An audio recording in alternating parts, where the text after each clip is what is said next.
Hello বন্ধুরা, সবাই কেমন আছেন? আশা করি সবাই ভালো আছেন। আপনাদের দোয়ায় আমিও অনেক ভালো আছি।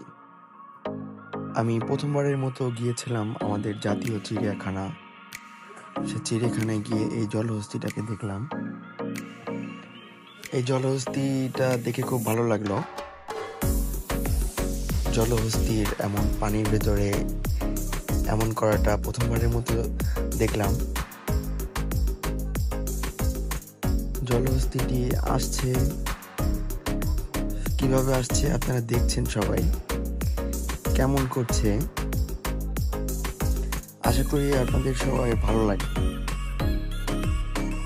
জলহস্তিটি আসছিল, আমি আমার ক্যামেরাটা দিয়ে ভিডিও করছিলাম।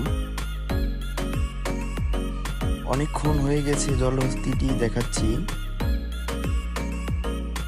জলহস্তি আসছে, আস্তে আস্তে আসছে। জলহস্তি এখন উপরে উঠবে। এই জলহস্তিটি এখন উপরে উঠছে, আপনারা দেখছেন।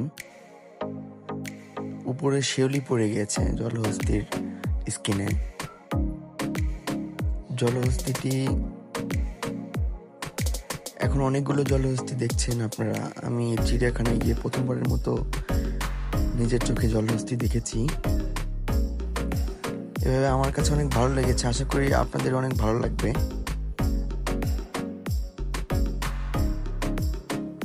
জলহস্তিগুলো খাবার খাচ্ছিল। তারা দিন রাত পানির নিচেই থাকে আর খাবার খায়। এখন জলহস্তি ছেড়ে এসেছি কুমির দেখতে। এখানে একটি কুমির দেখলাম, এখন একটি ময়ূর দেখলাম। ময়ূর পাখিও নিজের চোখে দেখলাম প্রথমবারের মতো। অনেকগুলো ময়ূর দেখতে পাচ্ছেন আপনারা।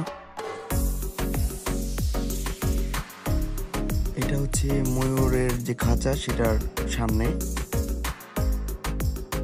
আবার একটি ময়ূর দেখতে পাচ্ছেন। ময়ূরগুলো অনেক ভালো, কিন্তু তাদের পাখাগুলো এখন নাড়িচ্ছিল না। আমি খুব মনোযোগ দিয়ে ময়ূরগুলো দেখছিলাম। আমার কাছে খুব ভালোই লাগছিল। ময়ূরের এমন লজ্জাসুলভ আচরণ, এমন সুন্দর চাহনি, এগুলো দেখে আমার খুব ভালো লাগছিল। ময়ূর দেখলাম। এবার আমাদের অন্য কিছু দেখার পালা। তো আজকের মতো শেষ করছি। সবাই ভালো থাকবে।